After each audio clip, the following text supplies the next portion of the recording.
Engkau berlengkapi kami melalui firman-Mu, dan biarlah syafaat kami sebentar ini Tuhan dapat memberkati orang-orang di sekitar kami. Mari saudara, malam hari ini kita akan berdoa bersama-sama, dan kita akan berdoa buat umat Tuhan. Kita akan berdoa buat gereja di tempat ini. Kita berdoa untuk hambanya.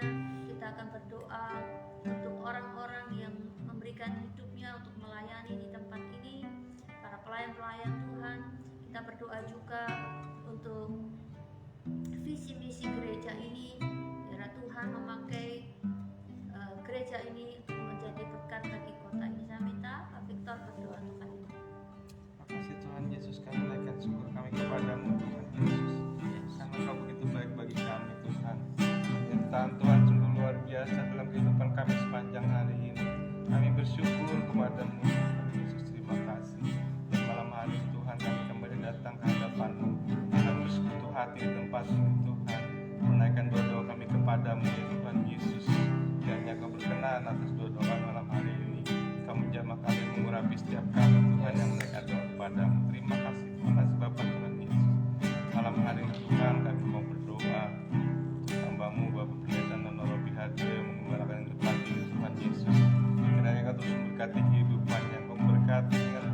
hikmat marifat yang luar biasa ya Tuhan Yesus, sehingga hamba-Mu mampu menjalani pekerjaan sebagai pelayan Tuhan, jadi hamba Tuhan di tempat ini Tuhan Yesus.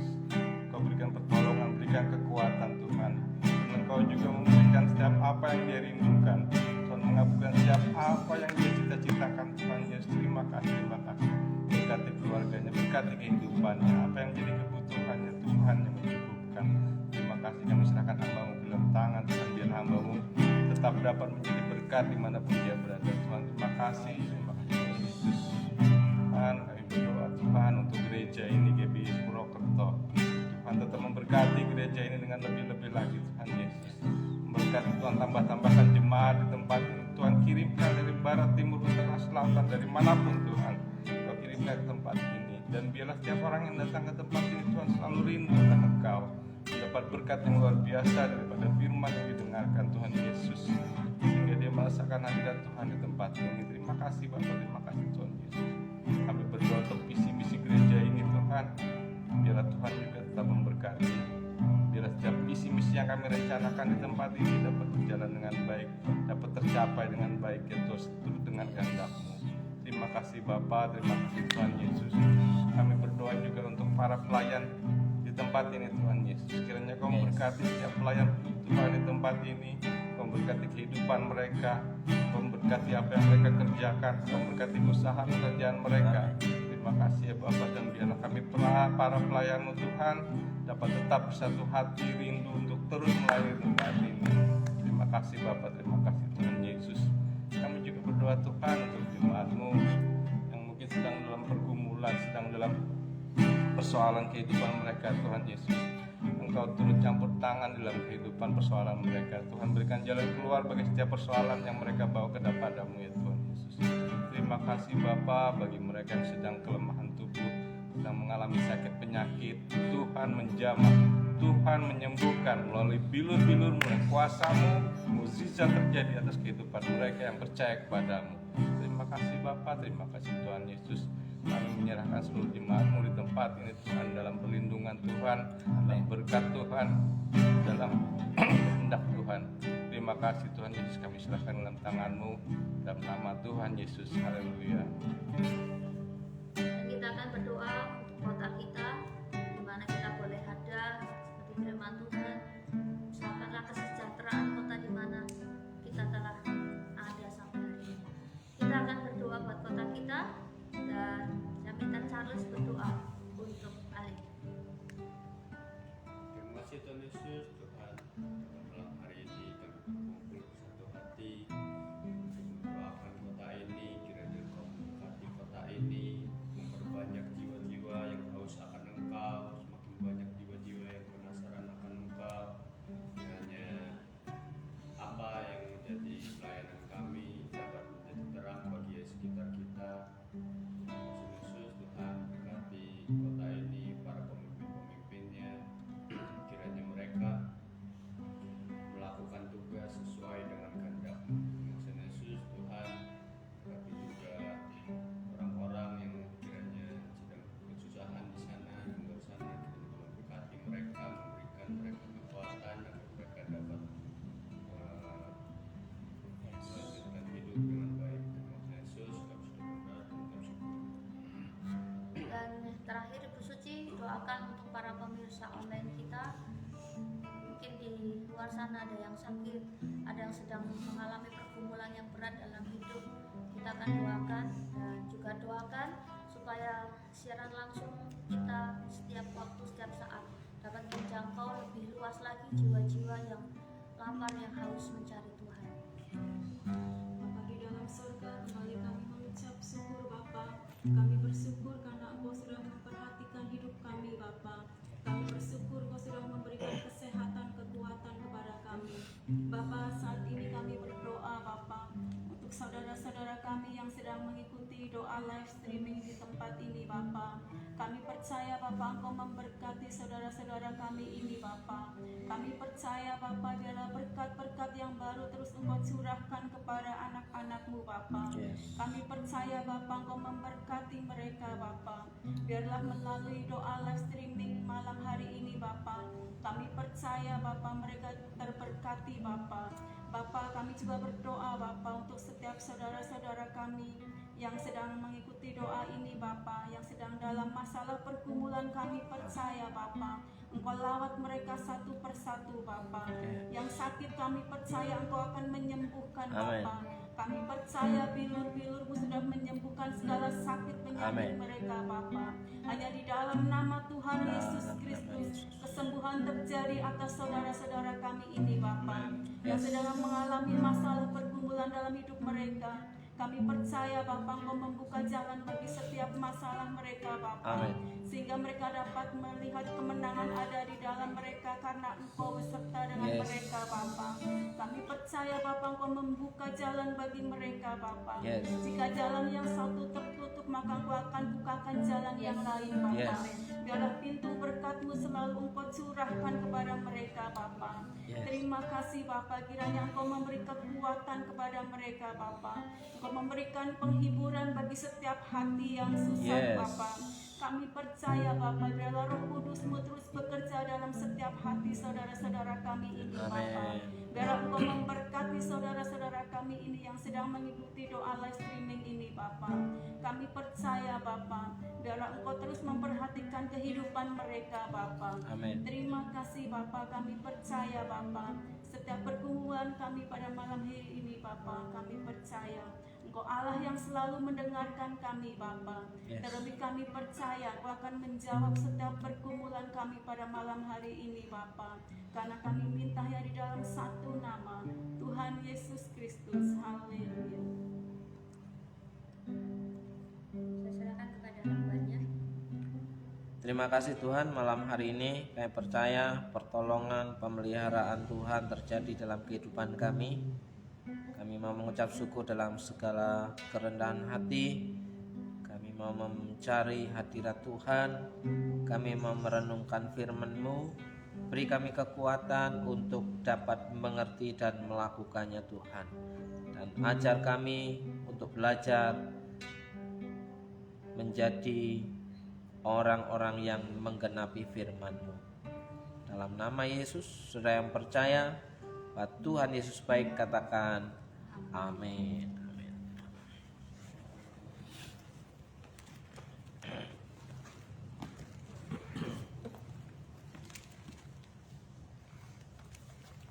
Kita akan membaca Yeremia pasal 30 sampai pasal 36.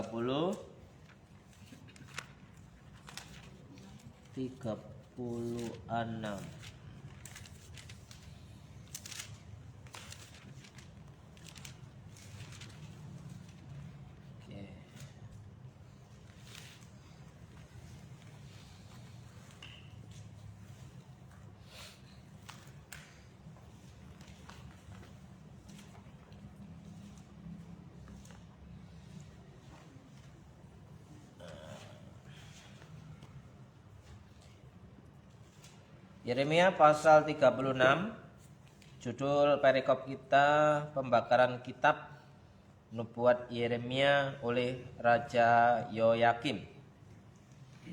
Ayat 1, dalam tahun yang keempat pemerintahan Yoyakim bin Yosia, Raja Yehuda, datanglah firman Tuhan. Firman ini dari Tuhan kepada Yeremia. Bunyinya, ambillah kitab gulungan dan tulislah di dalamnya segala perkataan yang telah kufirmankan kepadamu mengenai Israel, Yehuda, dan segala bangsa dari sejak aku berbicara kepadamu, yakni dari sejak zaman Yosia sampai waktu ini.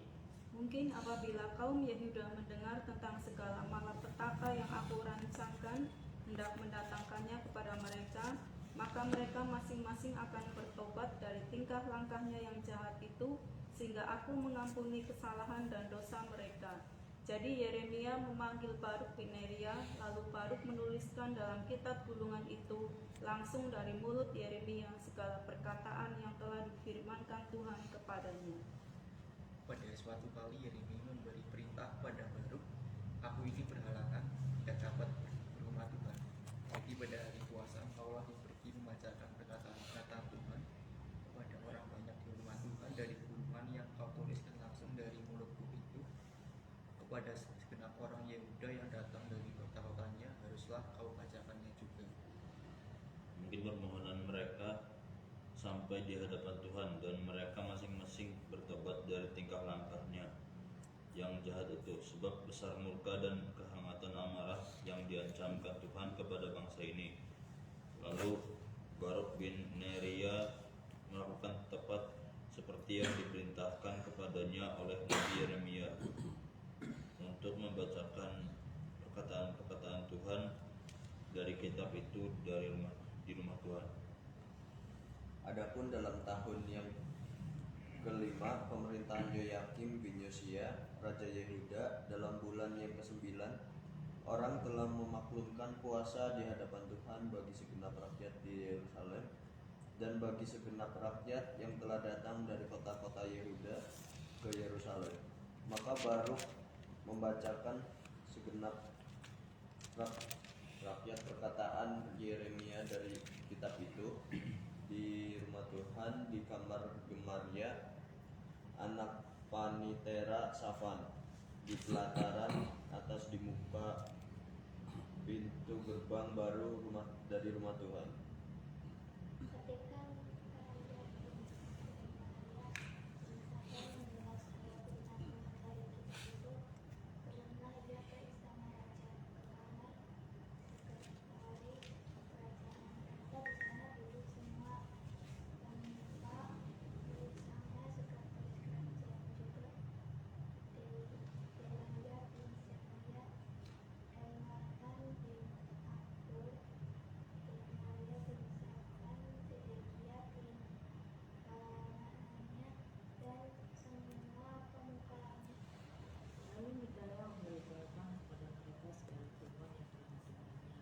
Ketika Baruk membaca kitab itu di hadapan kemudian Pak itu mengutus Yehudi bin Netanya bin Selemia bin Kusi kepada Baruk dengan pisah, bawalah gulungan yang telah kau bacakan di hadapan orang banyak itu dan datanglah kemari.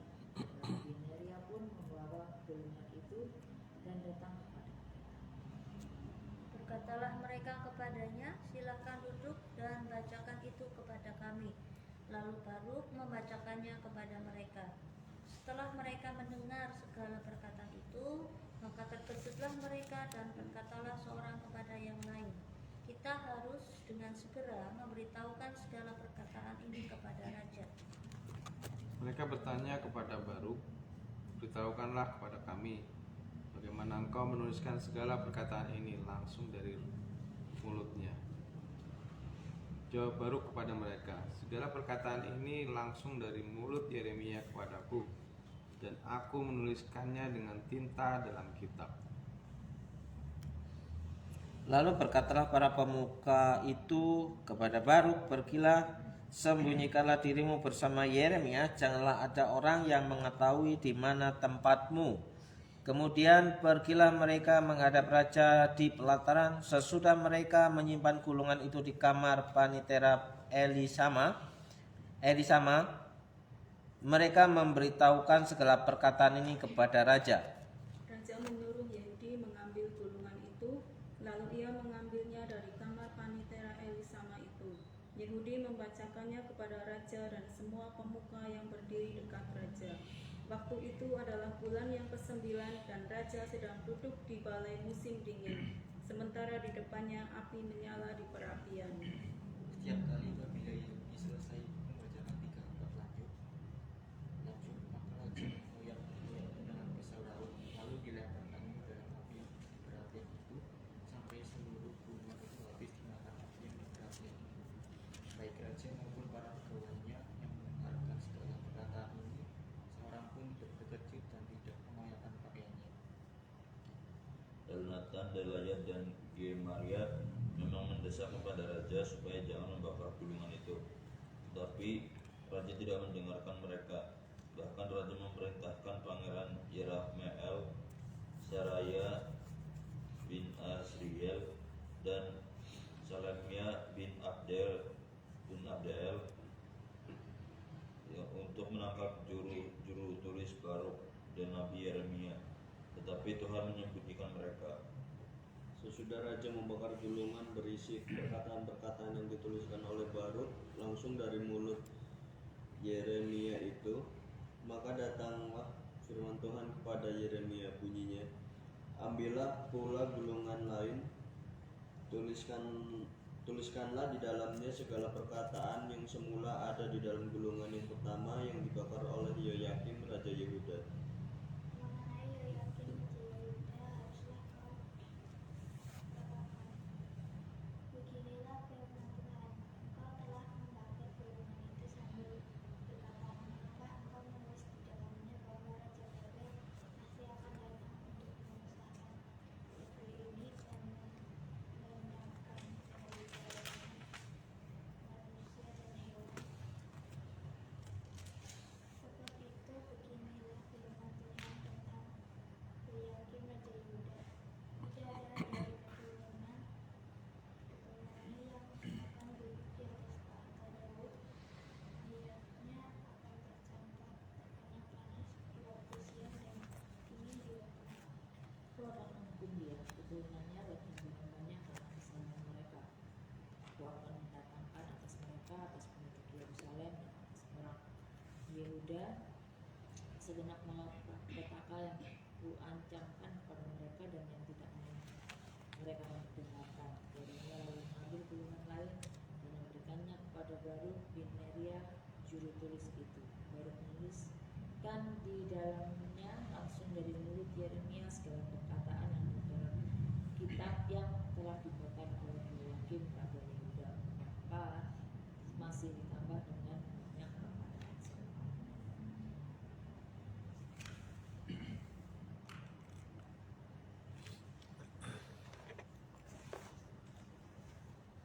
Oke.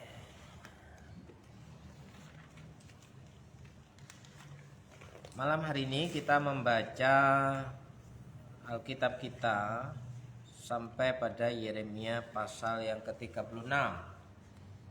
Saya tidak merasa tertekan ketika membaca Alkitab tiap-tiap hari. Ya. Ya kan? Justru ketika saya membaca Alkitab tiap-tiap hari dari pasal demi pasal, saya memperoleh kekuatan, saya memperoleh sesuatu, ya, dan saya memahami kronologis perjalanan kenapa kitab Yeremia ini ditulis. Ya. Kalau kita membaca di sini, kita mendapat setitik terang menemukan penulisan kitab Yeremia.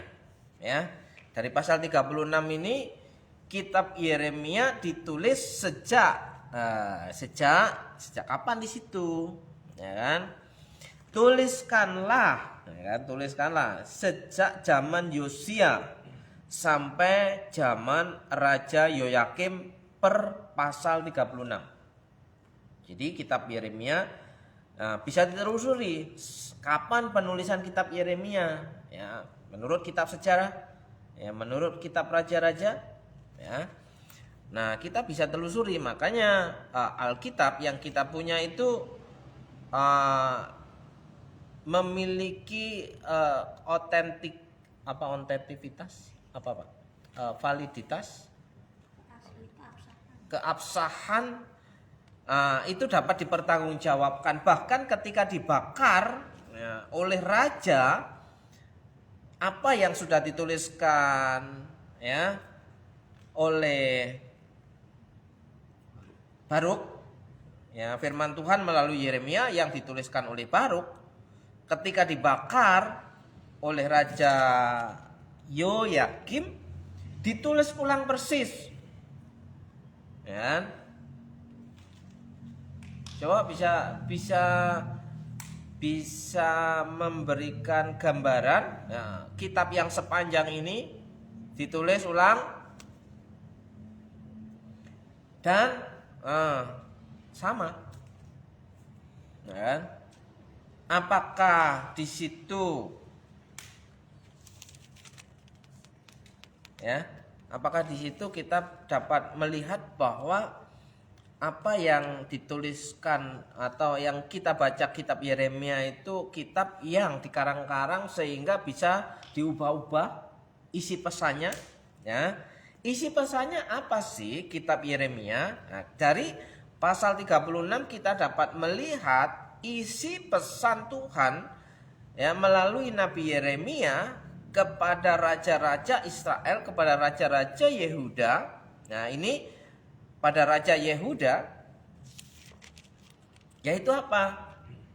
Kalau mereka akan mengalami malapetaka. Jadi nubuat tentang malapetaka, nubuat tentang celaka, nubuat tentang sesuatu yang tidak enak sebagai hukuman bagi kerajaan Yehuda, ya, yang akan diangkut ke Babilonia. Ini tentu berita yang tidak menyenangkan. Kalau nanti misalnya ada nubuat berbicara untuk David, kamu nanti 1 bulan ke depan kamu akan sakit parah dan lalu mati. Wah, ini nubuat, ya. Misalnya seperti itu. Nah, ini David punya respon apa ketika mendengar nubuat yang akan terjadi bulan depan? Ya kan? Seperti itu.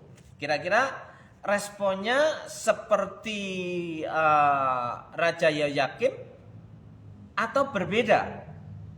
Ya kan?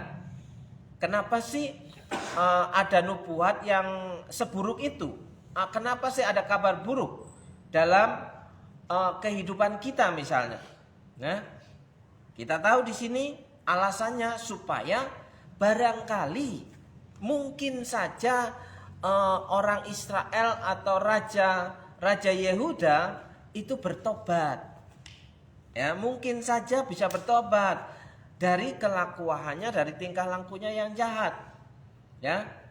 Kalau bertobat kembali kepada Tuhan, minta pengampunan kepada Tuhan, dosanya diampuni, kemungkinan ya itu tidak akan terjadi malapetaka. Tapi ketika tidak mau bertobat di sini, ya, apalagi ngomongnya ketika pada waktu musim dingin, ya, mereka bikin api unggun, ya, raja itu mungkin lagi asik-asiknya bercengkrama, mungkin lagi enak-enaknya makan hidangan yang enak dan mewah. Terus di situ Yeremia mengutus Baruk. Baruk mengutus siapa lagi? Yehudi. Ayat berapa? Ya? Yehudi. Ya. Untuk berbicara kepada raja. Dan apa yang terjadi? Ada ayat 21. Ya, raja menyuruh Yehudi mengambil gulungan itu lalu mengambilnya dari kamar panitera Elisama itu. Yehudi membacakannya kepada raja dan semua pemuka yang berdiri dekat raja. Artinya ketika dibacakan kepada raja Yehuda itu include kepada semua jajaran pemerintahan dan termasuk rakyatnya. Bukan hanya disampaikan kepada raja. Berarti kalau disampaikan kepada raja, banyak orang punya pemahaman kalau ini saya bacakan kepada Owen, ini hanya berlaku untuk Owen. Padahal di sini ada banyak orang. Nah, tentunya bukan hanya berlaku untuk orang yang kita kumpul hari ini, tapi berlaku untuk orang yang ada di luar sana juga. Jadi include. Ketika dibacakan di depan raja dan seluruh jajarannya, itu berlaku juga untuk rakyatnya. Supaya apa? Bertobat dari tingkah lakunya yang jahat. Nah, di sini waktu itu adalah bulan yang ke-9 dan raja sedang duduk di balai musim dingin sementara di depannya api menyala di perapian. Ya, lagi kademen. Lagi kademen itu ya. Ya, cari berdiri depan duduk dekat api unggun. Setiap kali apabila Yehudi selesai membacakan 3-4 lajur, maka raja mengoyak-ngoyaknya dengan pisau raut. Pisau raut ini apa? Iya kan? Buset katanya. Ini berita tidak enak. Jangan-jangan ini salah ini. Seret, gitu kan? Lalu dilemparnya ke dalam api yang diperapian sampai seluruh gulungan itu habis dimakan api yang diperapian itu. Satu kitab Yeremia dibakar. Ya. Baik raja maupun para pegawainya yang mendengarkan segala perkataan ini seorang pun tidak terkejut loh. Dikasih kabar buruk, mereka tidak terkejut dan tidak mengoyakkan pakaian. Ingat, mengoyakkan pakaian itu tanda penyesalan, tanda berkabung, tanda minta pengampunan dosa. Ya, pada zaman itu mengoyakkan pakaiannya, atau dengan lebih parah lagi kalau menaruh abu di atas kepala. Ya, ingat hari ini masih ada tanda meminta pengampunan dosa dengan tanda salib abu tiap hari Rabu abu, ya. Diikuti jejak orang-orang Yahudi Yehuda pada waktu itu bahwa tanda penyesalan akan dosanya melalui tanda abu yang harusnya di atas kepala cuma ditaruh di dahi, tanda salib abu, ya kan? Nah, itu tradisi mana itu? Ya kan? Nah, saudaraku yang dikasih Tuhan, kalau pada waktu itu tanda penyesalan akan dosa bisa mengoyakkan jubahnya, mengoyakkan bajunya, ini cuma dikasih tanda salib abu terus di selfie, seret. Aku sudah mengikuti ibadah Rabu abu, ya kan? Bukannya penyesalan, tapi merengas ketika ada penyesalan kan? Nah, di sini mereka tidak terkejut dan tidak mengoyakkan pakaian. Artinya ketika mendengar ya nubuatan Nabi Yeremia kepada raja dan seluruh rakyatnya bahwa mereka akan diangkut, akan menjadi budak Raja Babel. Itu. Mereka tidak suka. Ya kan? Sekarang kalau orang yang sudah merasa hebat, sudah merasa dirinya benar, ketika dikasih peringatan bukan malah bertobat, malah apa ini? Wah, ini kitabnya yang nggak bener ini, dirobek-robek kitabnya, dibakar kitabnya. Yang salah kitabnya ini, yang salah ayatnya ini, gitu kan? Kan luar biasa kalau model seperti ini umat Tuhan kan? Nah, saudaraku yang dikasih Tuhan, ini pentingnya membaca Alkitab tiap-tiap pasal. Supaya tahu, jangan ujuk-ujuk sampai kepada Tuhan Yesus lahir, ya. Tuhan Yesus ini cerita-cerita, terus Natalan, terus Paskah, kan? Terus bahkan Pentakosta dilewatin malahan. Gak ada kenangan tentang Pentakosta. Iya kan, Pak? Pentakosta itu berbicara tentang hidup baru sebagai murid Tuhan Yesus, tapi dilewati. Yang diingat cuma Natalan, makan-makan. Oh, harusnya menyalakan lilin, harusnya pakai jas, harusnya pakai dasi.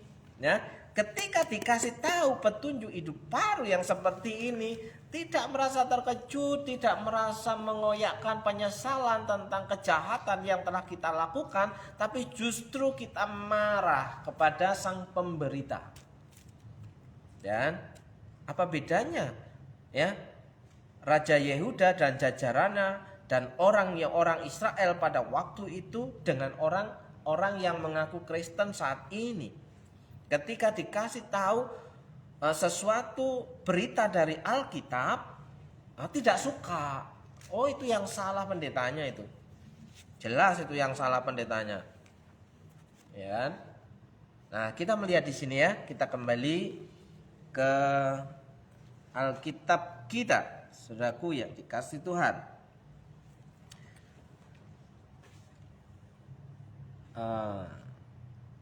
ini menunjukkan kenapa firman Tuhan itu diberitakan terus-menerus dan Tuhan menyuruh ya nabi-nabinya penyampai berita dari Tuhan kepada umat Tuhan ya, karena ada sesuatu yang salah.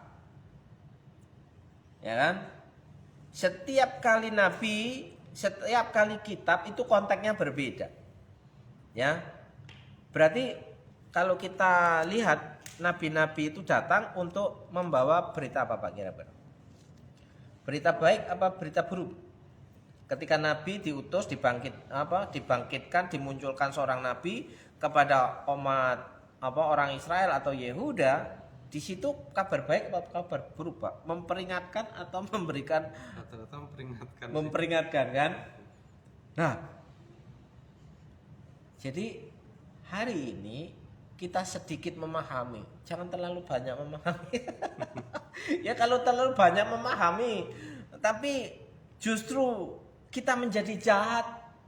Ya, kita hari ini pasal 36 dalam Yeremia kita memahami nabi itu diutus untuk memberitakan kabar buruk supaya muncul kabar baik. Ya, kabar buruk apa? Mengingatkan ya umat Tuhan pada waktu itu supaya bertobat dari kelakuannya yang jahat. Kalau mau bertobat diampuni dosanya, tapi kalau nggak mau bertobat konsekuensinya apa? Mati. Lah terus ini apakah masih berlaku di zaman perjanjian baru, di zaman gereja, di zaman urapan Roh Kudus? Apakah masih berlaku firman-firman yang seperti ini?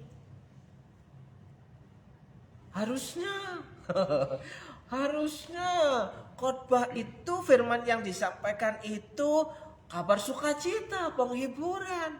Loh, saya nggak tahu kabar beritanya, kabar buruknya apa. Ya kan? Nah, saudaraku yang dikasih Tuhan, mari kita sama-sama belajar Alkitab itu dengan baik, membaca baik-baik. Di sini ya, ada nggak perintah untuk membaca? Ya, apa langsung direnungkan di sini pada pasal 36? Baruk ya. Pertama, Yeremia mendiktikan kepada Baruk untuk menuliskannya dan kemudian ya Yehudi yang membacakannya. Kenapa yang membacakannya cuma satu? Karena pada waktu itu kan belum ada percetakan. Sehingga yang memiliki gulungan itu ya hanya tokoh-tokoh agama,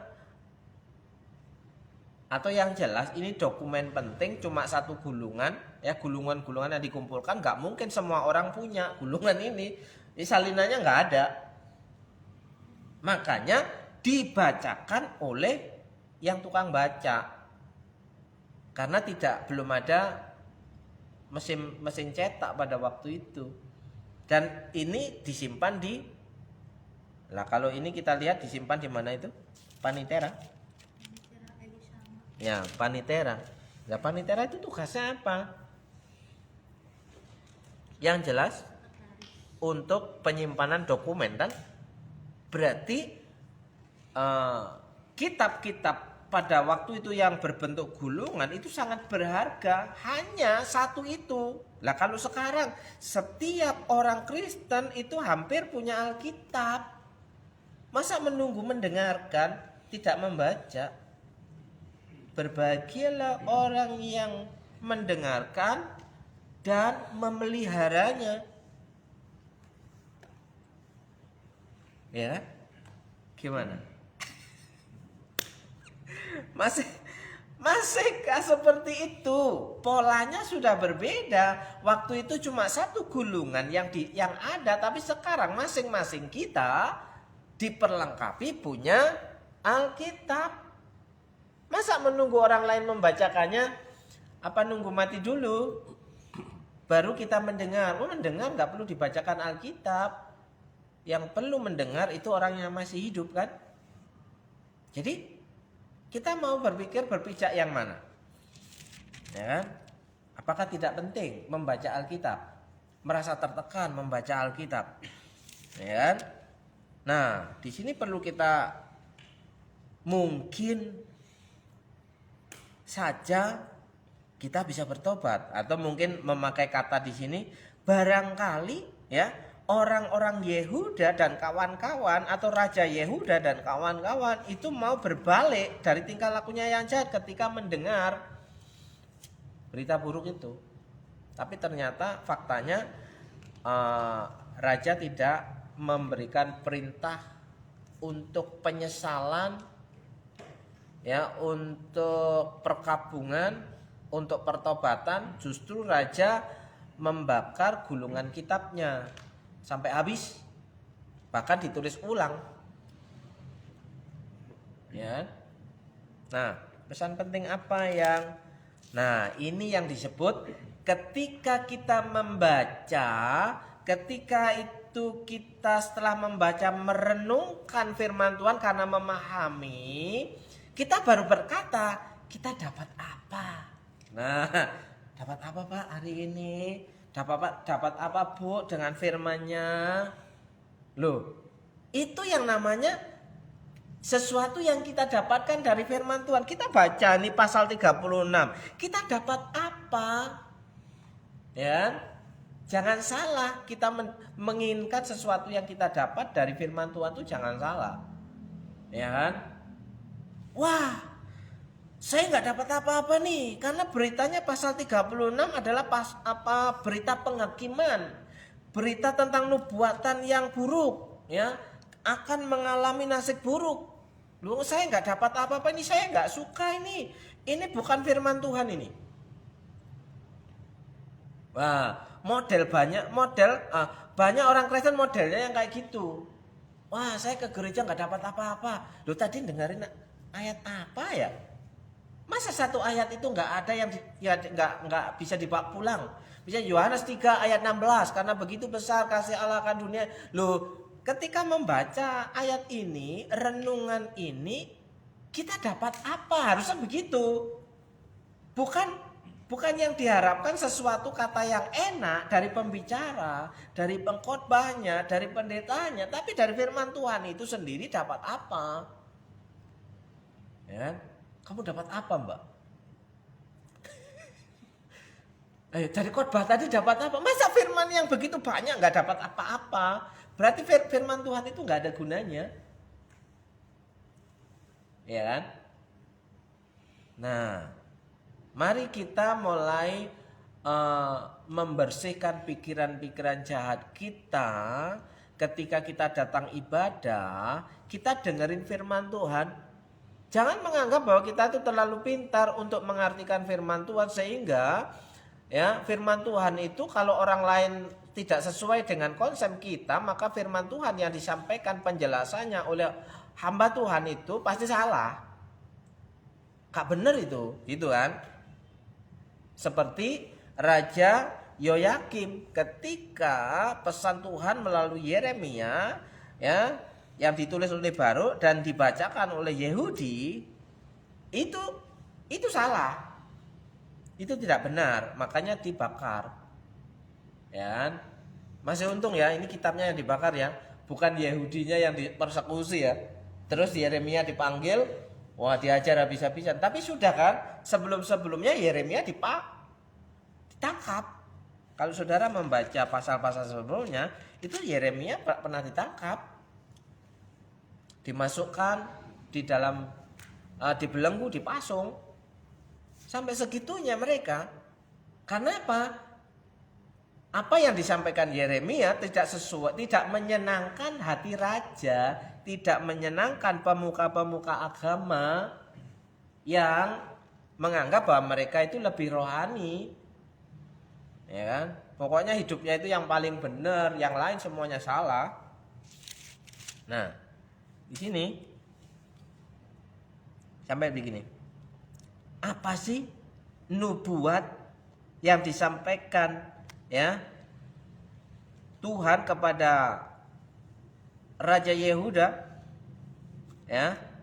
melalui Nabi Yeremia yang ditulis oleh Baruk, ya, yang dibacakan oleh Yehudi, ya, ayat yang ke-29, ya, bahwa Raja Babel pasti akan datang untuk memusnahkan negeri ini dan untuk melenyapkan dari dalamnya manusia dan hewan. Bukan hanya manusia, tapi manusia dan hewan.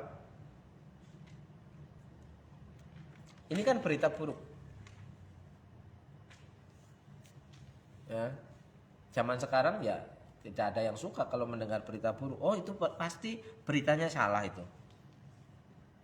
Padahal di sini maksud ketika disampaikan berita buruk ini, Tuhan memiliki harapan bahwa mereka itu bertobat. Di mana ayatnya? Nah, ayatnya ayat yang ketiga. Mungkin apabila kaum Yehuda mendengar tentang segala malapetaka yang aku rancangkan hendak mendatangkannya kepada mereka, maka mereka masing-masing akan bertobat dari tingkah langkahnya yang jahat itu, sehingga aku mengampuni kesalahan dan dosa mereka. Jelas. Apakah Tuhan di sini tidak adil? Apakah Tuhan itu jahat sehingga Tuhan menghukum? Loh ya jelas, Tuhan sekali-kali tidak akan membiarkan orang terbebas dari hukuman karena kesalahannya. Jangan menganggap kalau dalam hukum kasih karunia itu bebas dari segala yang buruk. Buktinya apa? Kalau kita ya dikasih Tuhan, harusnya kita nggak pernah sakit. Tapi faktanya apa, Pak? Masih sakit kan? Masih sakit kan? Loh, katanya Tuhan itu baik, kok masih sakit? Gimana, Pak? Berarti kita salah konsep kan? Nah, ketika dikasih bahwa kalau kamu tidak mau bertobat, maka ini yang akan terjadi. Ya jangan begitu dong, jangan main hakim sendiri dong, ya kan? Kenapa kamu menghakimi? Bukankah Alkitab bilang tidak boleh Oh, ini pakai Alkitab nih. Ini giliran kayak gini pakai Alkitab. Oh, kan jangan menghakimi, nanti kamu akan dihakimi. Loh, kan menghindar. Ketika ditegur, diberitakan sesuatu yang benar sesuai dengan firman Tuhan, tidak terima, ya kan? Mengkambing hitamkan orang yang menyampaikan hal yang benar. Bahkan Yeremia sebagai nabi Tuhan dikambing hitamkan, Yeremia ditangkap, Yeremia dipasung, ya. Bahkan di sini kitabnya dibakar. Apa yang terjadi? Apakah ini mewakili orang Kristen zaman sekarang? Ketika disampaikan kebenaran, aku nggak dapat apa-apa ketika ibadah. Lu tadi ngapain aja selama ya minimal 1 jam di gereja? Ya kalau pujian itu berapa menit ya coy ya? 30 menit, ya. 30 menit kalau ibadah itu 1,5 jam. Ya, 1 jam, nah itu khotbah plus include persembahan, ya pujian, doa berkat, enggak ada 1 jam. Ya, anggap aja 40 menit. Loh kemana aja selama 40 menit itu orang ibadah? Kemana, Pak? Iya kan? Oke. Kalau saudaraku yang ada di media sosial ya punya pertanyaan, silakan tinggalkan pesan di kolom komentar, ya kan? Saya akan berusaha menjawabnya sejujur mungkin. Oke, jadi pasal 36 Yeremia kita dapat kejelasan bahwa kitab Yeremia ditulis sejak zaman Yosia sampai pada zaman Yoyakim. Dan di situ dibakar, ditulis ulang. Ya kan? Terus pesan Tuhan kepada Yehuda dan Israel melalui Yeremia, ya, supaya mereka bertobat. Ya, karena pesan Tuhannya mereka akan ditangkap, dibawa ke Babel dan akan dimusnahkan katanya kan. Supaya kalau pesan ini diterima dengan respon yang baik, mereka mau bertobat, mereka pasti diampuni, selamat. Tapi kalau ini terjadi ternyata mereka enggak ini, dan pada akhirnya kita ikuti ya di pasal-pasal berikutnya ya Pak ya. Kalau sekarang sudah lewat pasal 36 nanti kalau endingnya diceritakan kan. Oke, jadi dari sini Pak Suci sudah menemukan kenapa kita harus membaca runtut. Ya, apa masih tertekan lagi? Ya kan, nanti waduh, seperti tante itu nanti bilang saya tertekan ya, ketika dipaksa untuk membaca Alkitab tiap-tiap hari. Yang penting kan mendengarkan dan melakukan saja. Gitu. Tidak ada di Alkitab suruh membaca itu. Renungkanlah, itu kan Mazmur 1. Ya, sampai di situlah. Pit, ada komentar apa, Pit? Kenapa kamu balik lagi, Pit? Loh, kok jauh dari pasal 36 ini?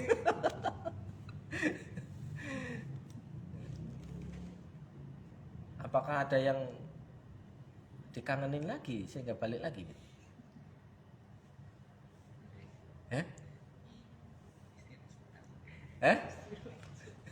Kangen masakannya mama ya. Aduh. Kangen pisang ya. Ada komentar, Mit?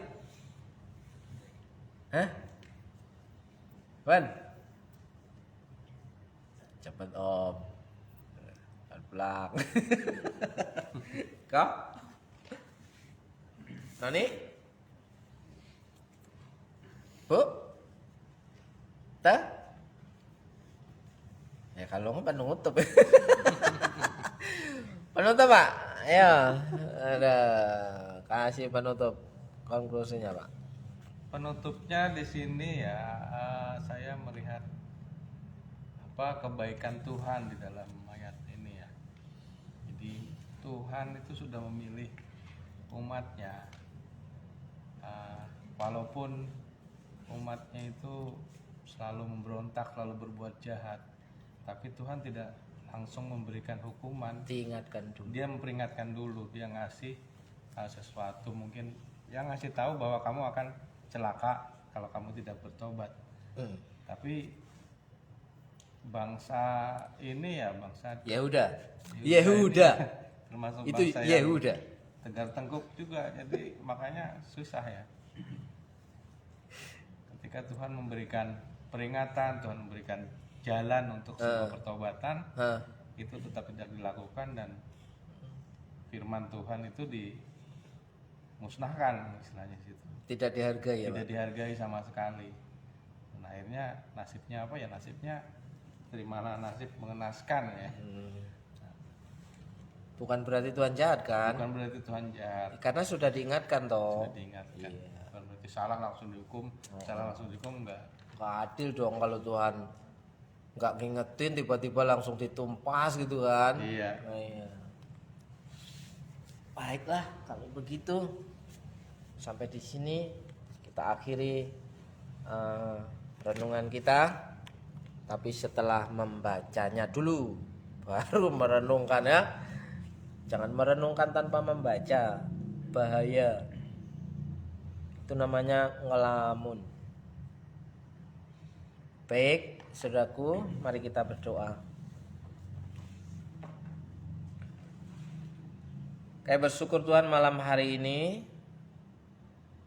ada hal baru yang dapat kami pelajari dan beri kami kekuatan untuk melakukan kebenaran ini.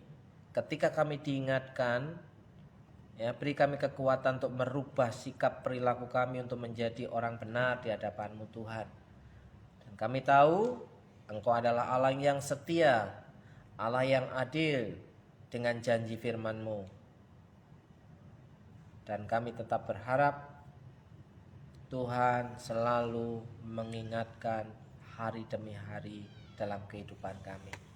Terima kasih Bapa di surga, dalam berkat nama Yesus malam hari ini berdoa untuk Ibu Suci dan David. Kiranya Tuhan memberkati hidupnya, berikan kekuatan, kesehatan, dan pengharapan yang lebih lagi di dalam Tuhan.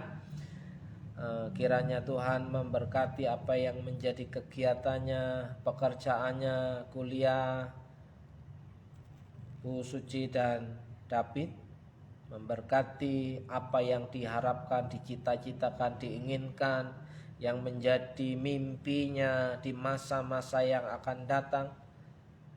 Tuhan memberkati setiap jerih lelahnya dalam berkat nama Yesus. Berkat yang baru setiap pagi, bahkan berkat yang tidak lazim itu Tuhan perintahkan mendatangi kehidupan kedua hamba-Mu ini. Dalam berkat nama Tuhan Yesus, berdoa untuk Pak Victor, Bu Elina, Noni, Charles, Owen. Kiranya Tuhan memberikan kesehatan yang ekstra buat keluarga Pak Victor, memberikan sukacita, damai sejahtera, dan penghiburan. Tuhan memberkati keluarga ini, memberkati anak-anak, dan Tuhan memberkati segala jerih lelah pekerjaan yang dilakukan, sehingga pekerjaannya menerima kenikmatan dalam kehidupan keluarga Pak Victor. Berkat-berkat yang baru Tuhan sudah sediakan, bahkan berkat yang tidak lazim itu Tuhan perintahkan mendatangi keluarga Pak Victor. Dalam berkat nama Yesus, kami percaya malam hari ini kami dapat tidur dengan nyenyak, aman, bangun pagi dengan tubuh yang sehat, dan kami dapat mengucap syukur di esok hari karena berkat kemurahan-Mu lebih daripada cukup. Dalam nama Yesus, yang percaya bahwa Tuhan Yesus sungguh teramat baik, katakan amin. Amin. Shalom, Tuhan Yesus memberkati saudaraku semua. Shalom, shalom.